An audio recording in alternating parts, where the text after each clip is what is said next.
Hola, buenos días.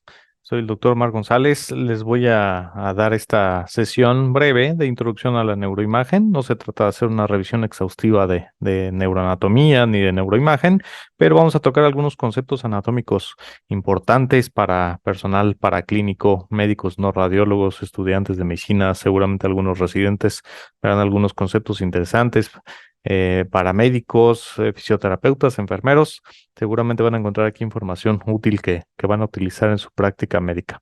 Bueno, vamos a comenzar. Vamos a ver durante la charla seguramente conceptos anatómicos del cerebro. Vamos a hablar algo de los lóbulos cerebrales, que son las áreas de Brodmann, el sistema límbico y algunos otros sistemas funcionales para el cerebro. Bueno, empezando con la anatomía funcional del sistema nervioso central o del cerebro, tenemos, este es un esquema que nos muestra una vista lateral del cerebro, donde podemos observar, esta es la parte rostral o parte frontal del cerebro. Tenemos un lóbulo frontal, tenemos un lóbulo parietal, un lóbulo occipital, lóbulo temporal, y por ahí escondido vamos a ver también debajo del temporal y frontoparietal, vamos a ver el lóbulo de la ínsula que está escondido por debajo de la cisura central. Este cerebro tiene algunas cisuras principales, como es la cisura lateral y la cisura central, que divide el lóbulo frontal del lóbulo parietal, y muchas otras cisuras más pequeñas, ¿no? Como la cisura calcarina en la región occipital, el surco parieto-occipital que separa el occipital del parietal, el surco o cisura lateral, que es una cisura muy grande que separa el lóbulo frontal del lóbulo temporal, y otras menores. ¿Sale? Vamos a ver aquí este esquema donde, separando el lóbulo frontal del lóbulo temporal, vemos por debajo de los mismos el lóbulo de la ínsula, y aquí en este esquema de colores vemos detallados la separación del lóbulo frontal, lóbulo parietal, lóbulo temporal y lóbulo occipital. Como sabemos, tenemos dos hemisferios cerebrales, entonces son en total 1, 2, 3, 4, 5 lóbulos cerebrales por dos hemisferios, son 10 lóbulos cerebrales en total. Aquí tenemos un esquema tridimensional donde se separa en color rojo todo el lóbulo frontal. Dice, va del polo frontal al surco central, adyacente a ambos lados del bulbo y del tracto olfatorio. Tiene varias partes, entre ellas el giro precentral, la corteza premotora, la corteza motora suplementaria, el área motora del habla o de Broca, y la corteza prefrontal, entre otras. El lóbulo occipital, que es uno que tenemos en la región posterior o caudal, le llamamos. Ahorita les hablo un poquito más de la nomenclatura, donde se encuentran la corteza visual primaria, la corteza visual secundaria y terciaria. Es decir, problemas visuales con origen en el cerebro se van a encontrar en el lóbulo occipital. Tenemos también aquí en amarillo el lóbulo parietal, que es mucho más pequeño, está separado del lóbulo frontal por el surco central. Tiene varias partes, entre ellas el giro B5, el giro postcentral, la corteza somatosensorial, muy importante. En esta región del cerebro está la corteza somatosensorial primaria y secundaria, que sentimos, y todas las neuronas involucradas en el sentir y en interpretar las sensaciones están aquí. Giro supramarginal, giro angular, entre otros.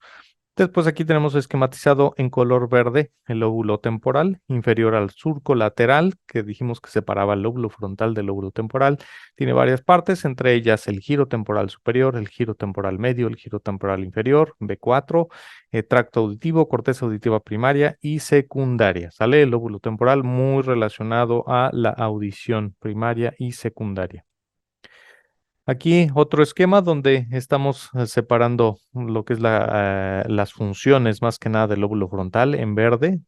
Tenemos aquí corteza prefrontal, responsable del control inhibitorio del compartimiento, perdón, del comportamiento, perdón, y la inteligencia superior se localiza aquí. ¿Sale? Es una de las partes del cerebro que más hemos desarrollado los seres humanos, y se dice por ahí que la que nos separa nuestra inteligencia de la de los animales.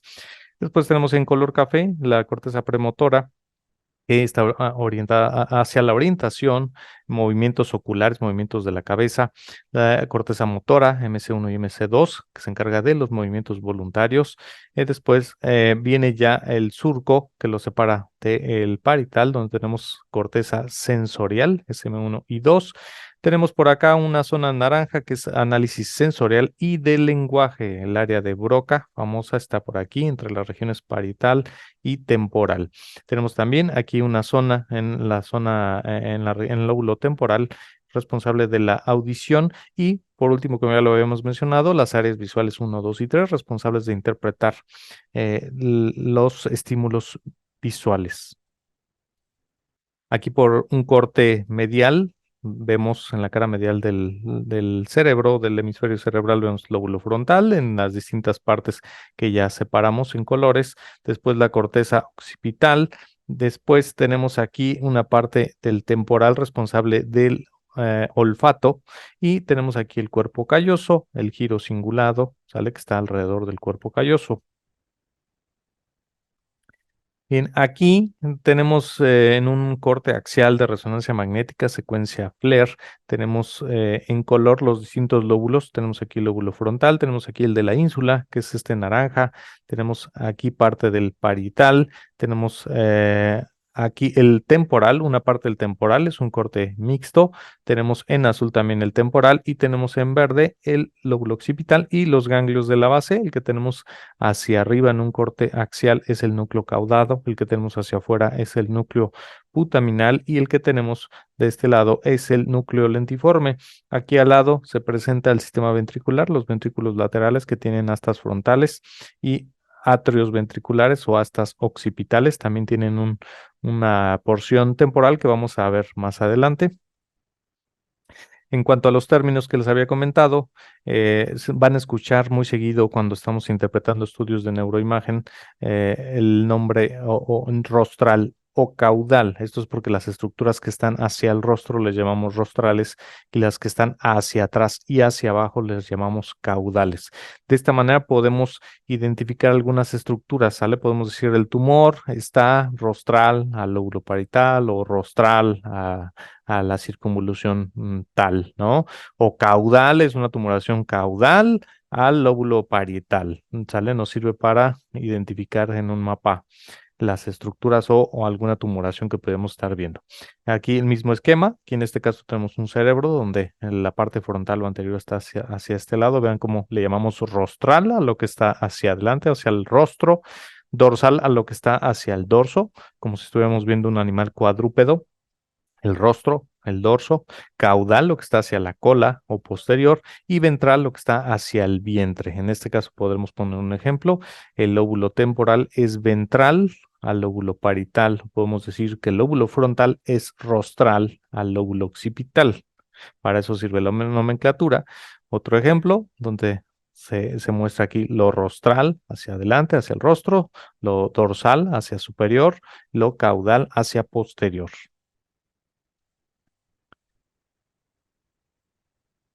Bueno, de la corteza cerebral vamos a tener distintas funciones y tejidos. Vamos a tener el surco central, que ya lo habíamos comentado, que separa el lóbulo frontal del lóbulo parietal. El surco parito-occipital, que separa el parietal del occipital. La cisura de Silvio, que es la cisura lateral, que separa el frontal y el parietal del temporal.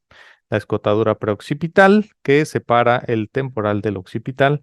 La línea temporo-occipital, que es una línea imaginaria que separa el lóbulo parietal del lóbulo temporal. La línea parieto-temporal lateral, que se encuentra aquí. Es esta línea que separa el parietal del occipital y del temporal. La superficie orbitaria, que es esta que tenemos por acá. La línea parieto-temporal basal, que es esta que tenemos aquí.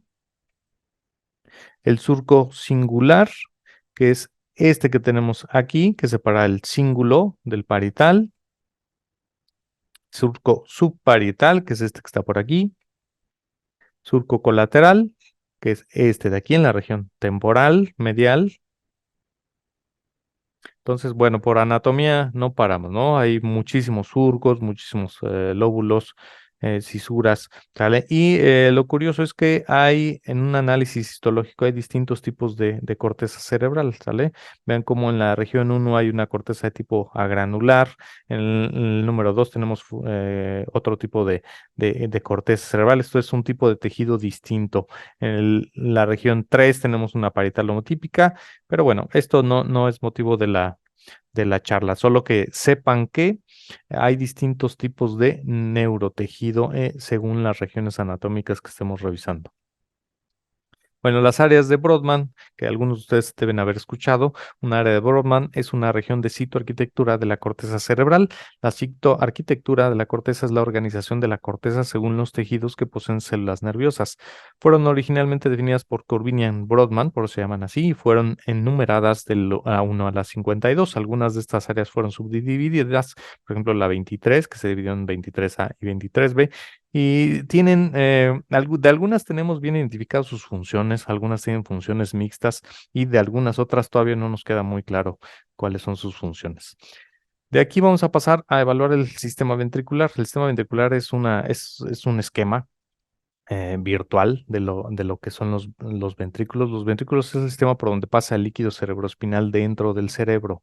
Entonces tenemos dos ventrículos laterales, los cuales tienen hasta frontal, atrio o hasta occipital y astas temporales, ¿sale? Tres astas para los ventrículos laterales.